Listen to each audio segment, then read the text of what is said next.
And something that I didn't learn actually until about this year, and I've been using it on every track now, and it's almost guaranteeing that my tracks will sound better. The masters are sounding better. So here's the track I'm working on. Let's go to that track. What?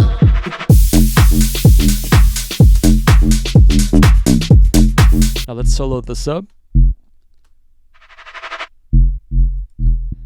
And I'll show you my EQ for the sub here.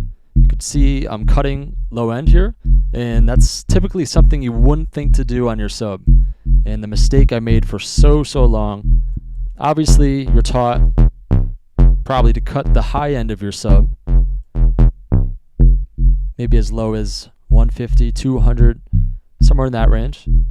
Sounds pretty good. And let's get that low end back to default here. Oh, definitely don't want to do that. Let's hear in the mix. As you can hear in the mix, it actually sounds fine. Especially if you're working on headphones, you would never know otherwise. But let's do this. Let's throw an imager, this ozone imager on the master, so we can solo out the low, super low frequencies. Now let's listen to the relationship between the kick and the sub. Let's get this back to something normal here. Listen to those super low frequencies. You can actually hear just how rumbly it is between the kick and the bass. And it's kind of hard to distinguish the two. So by cutting those super low frequencies, we're gonna make let's do a high pass filter. This isn't perfect. This is just for the sake of this tutorial here. It's kind of hard to talk and do it at the same time. But I'm gonna cut at about 30 to 35 hertz.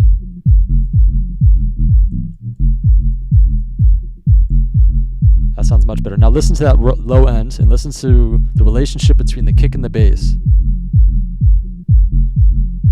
Without it.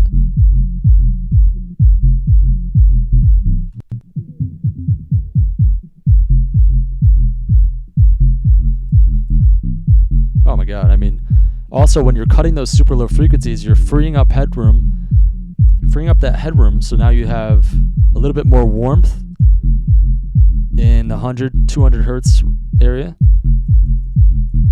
Now let's listen to that in the mix. What?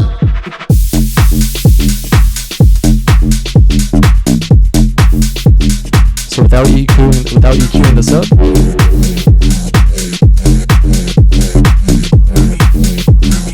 And with it. 2, 1.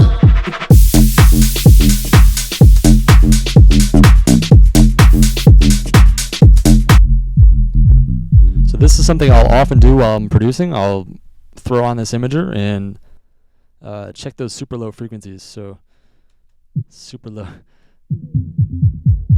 That is definitely not the proper terminology, but we're gonna roll with it for now. Those super low sub frequencies. There's low mid. I often like to check low mid too. That sounds great. You can really hear that low mid bass with the sub. Not too rumbly. Kick is clean, sub is clean.